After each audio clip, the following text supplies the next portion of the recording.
Hello and welcome to the 6th episode of the Taped Wipes tutorial series. My name is Sebastian and today we'll have a closer look at the macro page designer. This is a general introduction, so we won't cover taped wipes in particular, but I'd like to demonstrate the various tools that are available and show you some of the best practices of how you can create your own custom user interfaces within HALion 7. So let's have a look.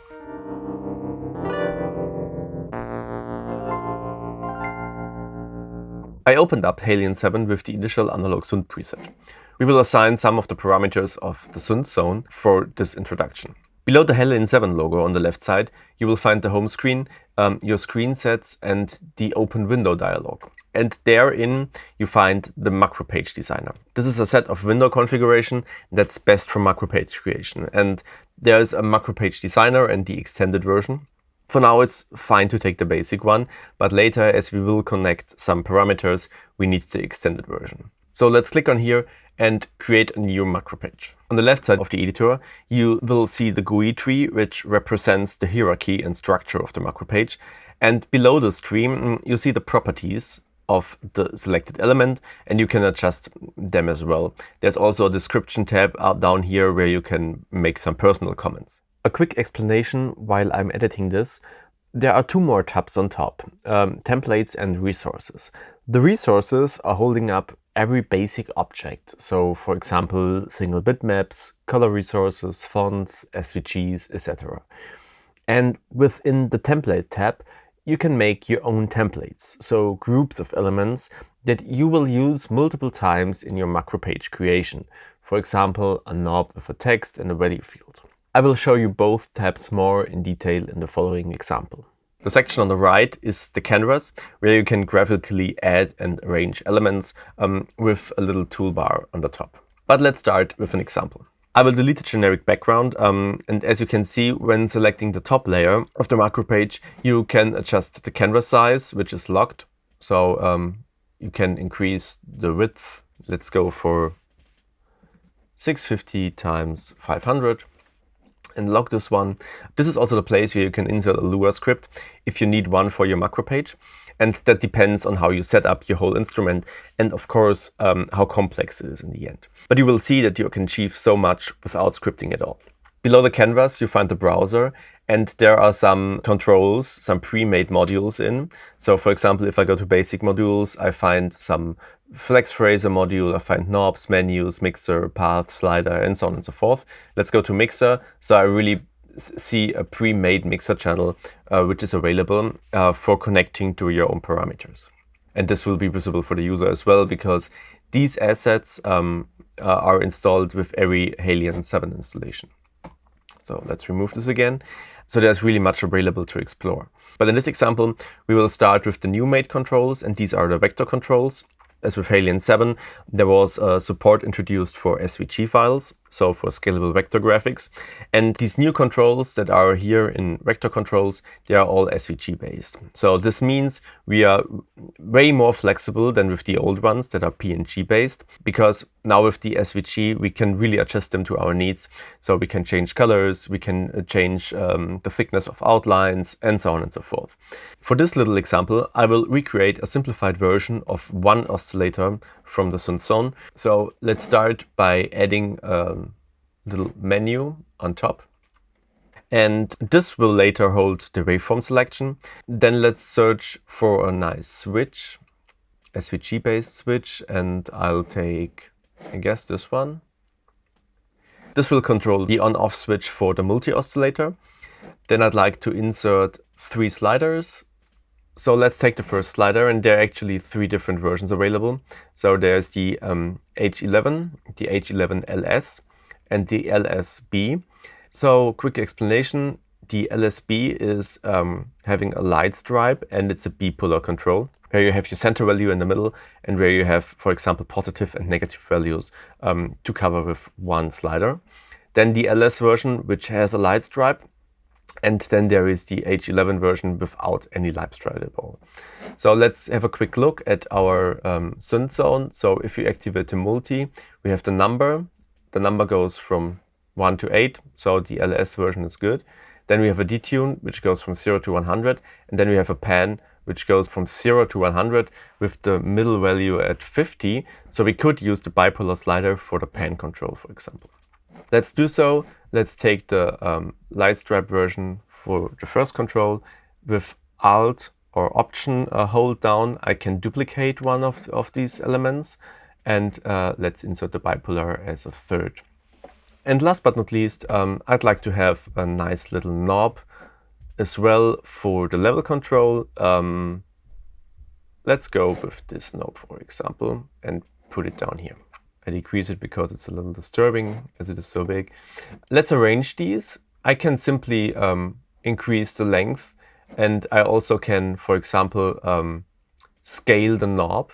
And as you can see, as these are SVG files, you won't get any pixelated state as you scale those controls, which is pretty handy. But let's take them back to the small version. So this has the width of 120. So I'd like to go for the label and make it 120 as well, so that these match. Let's arrange them to the position of 10 pixels from the left side. Let's arrange the switch too. And let's put it, for example, here. It doesn't have to be perfect. It's just for tutorial reasons. So I quickly arranged all these modules, and I have in mind to make this kind of Eurorack synth-inspired module, so all controls are vertically arranged. I highly recommend naming all your elements from an early stage on, otherwise you will lose track. And when selecting these elements and renaming, I also like to rename the label to the final parameter label that will be visible for the user. And the tooltip, which is the control that you get when you hover over a control as a user, I'd like to rename this as well. So I renamed all the elements in here and also set the labels for the different controls, and I added tooltips as well. With this little play button on top, you can test the macro page, and so you will see the tooltip that the user will see. So multi-oscillator on-off for this switch, for example. But what I don't like at the moment are the colors. So the knob and the sliders, they don't match. So let's have a look at the knob. When selecting the knob, either in the tree here or in the canvas, you can go and right-click Edit or Control-E. And this will jump to the template where the knob is in. And there you can see what controls are used to build this knob. So first, there's a variable defined called hover. And hover defines the hovering state when you hover over the control with your mouse. Then there's a stack in where hover is connected. As you can see, there is a value at hover. A stack can hold various elements that are exclusively shown. So for example, if you create various pages where you want to have buttons to switch between them, you can simply create these with using a stack. In this case, the stack holds a label and a text field. One will represent the name of the knob, and the other one will holding its value, its parameter value. And this will be shown when the mouse is hovering over the control. The next in the hierarchy is the knob itself, but let me first jump to the last element. This is a switch, which also reacts to the variable at hover, and furthermore, it's in hover mode, as you can see. So without the switch, our knob would not show the label or the value exclusively. In other words, the switch reacts to the hover of the mouse and changes the variable of hover. This makes a stack to show exclusively either the label or the text field. Last but not least is the most important part, the knob itself. The last property is called bitmap, and you can search for this name in your resources tab, and this is where the knob is found. So these are all my resources that are actually used. And remember that if you drag and drop some of the controls into your canvas for trying out, all the resources will still remain in this resources tab. But there's an option or there's a function built in. So if you go on top of the resources, you can say removed unused resources, and then this list gets smaller because all the resources necessary for your remaining controls on the canvas will stay in here. So let's go to this knob, the knob 12.2 blue. So when selecting this knob, you'll see the property list down there. And as this is pretty big, there is a show properties as column option. So you can switch to 2 rows, and depending on your screen configuration, this can be quite handy if you have your tree in there and your property list next to it. What you see is the name and the path of this object, which goes through VST sound, so it's installed with every HALion 7 installation. And then you see various IDs, and these IDs lead to layers in the scalable vector graphic, so in the actual graphic. So with talking to the ID knob, you will see all the various properties and values for this layer knob. There's a free SVG editor out there called Inkscape, pretty well known. And with Inkscape, you can first of all create scalable vector graphics. And there is an XML editor inside it. And with this XML editor, you find out the IDs of the various layers. But if you create your SVGs on your own, I highly recommend using Inkscape because first of all, it's pretty easy and you have all the tools to name your IDs very well, and then you can address them in HALion pretty easily. So with the knob, there is a fill, and the fill goes to a certain color value. So let's go back to our vector sliders and let's go to, for example, the light stripe and see, okay, what color does the light stripe use? And as you can see with the light stripe, the stroke uses the $CR blue on. What is CR blue on? CR stands for color resource. So if you go to your colors tab, you see blue on. Blue on is this color defined. That's pretty handy. So I can just simply copy and paste this color resource blue on and paste this to my fill of the knob. And as you can see, it has the same bluish color. So as I'm here, I can also manipulate other things of this little knob. So for example, the dots that are around, I can also change the dots outline. And this is the outline of, I will zoom a little in. This is the outline of this little dots and make this blue. I can also make the fill of the dots blue as well. Let's stick with this and let's see how it looks in our final design. So this is okay. Let's go with this one. Now I have some controls on my list, and if we watch closely how it reacts in HALion itself, so if the multi is turned off, these little values won't be available to dial in. So let's mimic this behavior in our macro page. I'll select those 3 sliders that are affected by the multi-switch. And with right click on here, I can say create from selection and I create a disable group. So what does a disable group do? I call these multi-disable.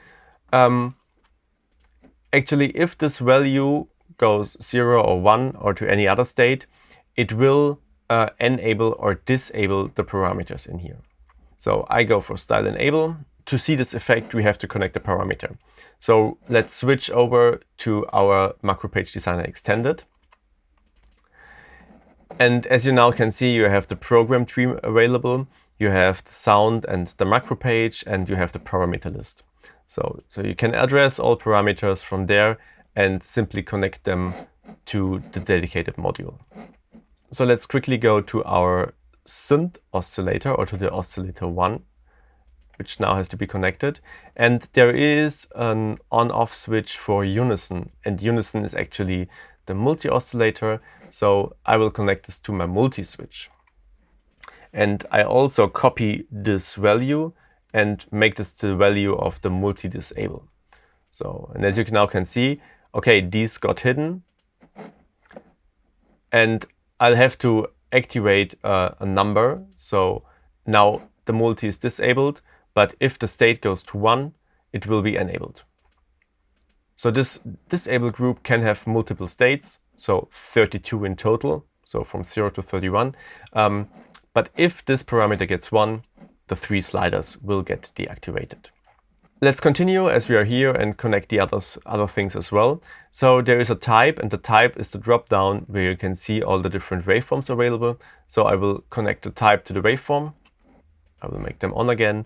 And there is a number of the multi-oscillator, and you can either drag and drop this to this field, or you can also drag it to the value field in here. This will work as well. I go for the detune, and I go for the spread, which mimics the pan. And then there is the level control, and this is my mix. So, and now as you can see, all the things are connected and they are working because you see the parameter changing in here. And if you go to the sound tab and to the oscillator section as well. Then we can test our macro page on this zone, and we can see, okay, the pan is changing, the detune is changing, the multi is changing as well. This is going on off, and this waveform selection is representing. And as this waveform selection type in here holds this strings, these are completely duplicated to our string list in here. Great, we have one module done. Let's save our work so far. So by hitting the save button, I make it on the desktop a new folder, which is called macro page design. And I will save it in here. So synth example. And as you can see, you will get an XML file. You can edit this XML file in a text editor as well. So if you have, for example, some controls are changing and you have multiple and thousands of resources that have to be linked to another path, let's say, then you can work with find and replace in this text file as well. But be very careful when doing so, and make sure that you always have a copy of your work before, and that you always have backups of your work. As we now have finished one oscillator, let's make the other twos as well. We could simply go there and copy paste these, but this is not a very elegant way. So let's select them all and go to create from selection, and let's make a template out of it. And this template is called oscillator. And if we go to our template list, then we find our template oscillator, and with right click on, we can edit this template. So in this template, there is now this multi-disable with all our knobs and so on and so forth. And if we go back to the macro page view, we only see this one template. And let's call this oscillator 1. And so I can move this oscillator freely around. It's one module which will hold up all the connections to the oscillators. So let's edit this template to make it a little more generic. And as we go to the multi-disable, our value is now the first unison on of the oscillator 1, but we need to connect this to oscillator 2 and 3 as well. So we can export this value property, and now this got grayed out. And if you go on top of our template view, then we see, okay, there are some template parameters that you can connect to. And in this case, the multi-disable value is this template. I will call this multi-disable. And if we go back to our GUI view, where this one is, we see, okay, the template parameter multi-disable is in here, and I can connect this unison on from my first oscillator to my first template, from my second to my second template, and so on and so forth. So let's quickly do this for all the other parameters as well. I go to number, export the property. I go to detune, export the property, and so on and so forth. These templates parameters should be named so that you will connect the correct parameter to the correct field. And as you can see, the multi-switch and the multi-disable is kind of the value twice, because one is responsible for the disable group and one is the multi-switch itself. But it's actually holding the same value in the end. Another little comment while editing: if you name these exported template properties the same, you only have to connect one parameter to the GUI. So those properties will be combined. And as you can see, we have now all these connected to our first oscillator. So let's make a copy from this first oscillator, and it directly will get the name of oscillator 2. And now let's go to our oscillator 2 and connect all these values. So we have the waveform selection of oscillator 2. So welcome back. Off cam, I connected the missing template parameter from the second, and I made a third oscillator as well based on the same template. And let's create a variable. And this variable shall have an integer number, and this integer number shall go from 0 to 2, so it has 3 different states. Then let's align all these 3 oscillator modules on top of each other. Let's select these 3s, and let's create from selection a stack. So as we learned before, with a stack, you can exclusively switch between the elements that are in. Let's sort them in the correct order so that oscillator 1 is state 1, oscillator 2 is state 2, and oscillator 3 is state 3. So now we need a connection from this integer value to the oscillator stack. So as we have a value in here, you can also go to this folder and you see my available variable, the integer. So I connect this to add integer. And now I need something that switches between these three different integers. So let's create three switches on top of the stack to switch between the three different oscillators. So I go with this decor text radio switch. Again, a small comment while editing. I should have explained what a radio switch does. It basically gives you multiple options, but as a user, you only can choose one of it. So for example, in our case, you have three different oscillators, but only one will be visible in the end. And I will call this first one oscillator 1, give it a tooltip oscillator 1 switch. And I also rename this to oscillator 1 switch. And this can hold a value, so it will also hold the integer value, and the on value should be 0. So if this one is on, the oscillator 1 will be visible. Let's duplicate this one and make the oscillator switch 2. And now the on value should be 1. And if I test this little macro page, so I can switch between oscillator 2 and oscillator 1 available. And let's make this for the third one as well. Now, as you can see, we have three different switches for switching between oscillator 1, 2, and 3. Let's make extra sure that this is also correct, what we did.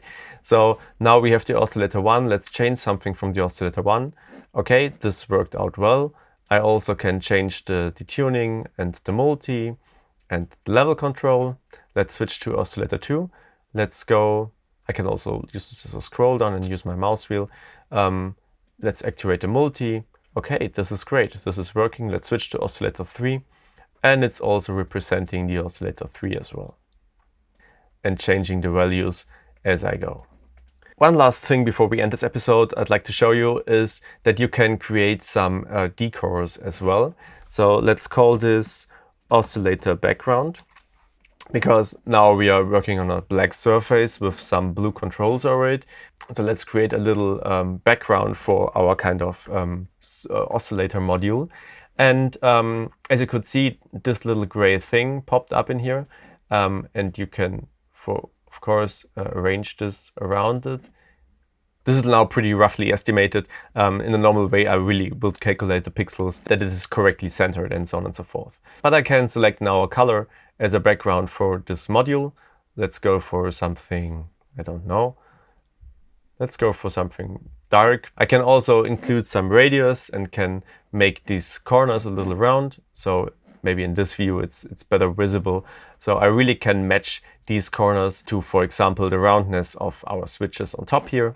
And so I can really be very flexible and create our custom user interface. And for example, if I don't like the blue color of my sliders and my knob, I can simply go to another color scheme and change this around as I want to. So this is super, super handy. And if you once get used to this SVG-based workflow with these resources and the color resources and so on and so forth, it will become so much easier and so much more flexible. So I'd like to end this episode at this point. You have seen so many best practices and different controls that are available and that are customizable as well.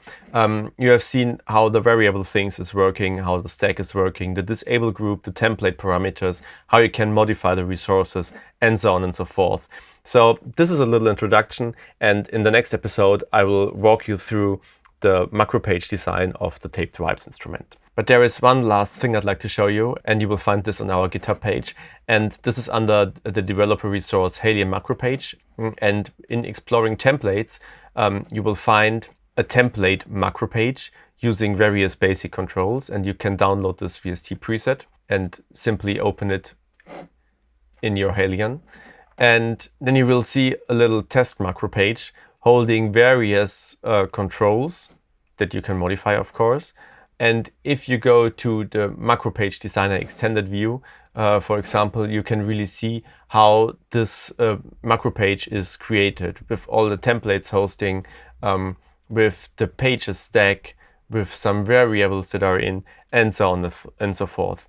So if you're looking for a specific workflow, it's highly recommended diving into this GitHub page or this little example VST preset, and you will get lots of information out of this. I hope you enjoyed this introduction to the macro page designer, and I'll see you in the next episode where I walk you through the taped vibes macro page. See you there. Bye.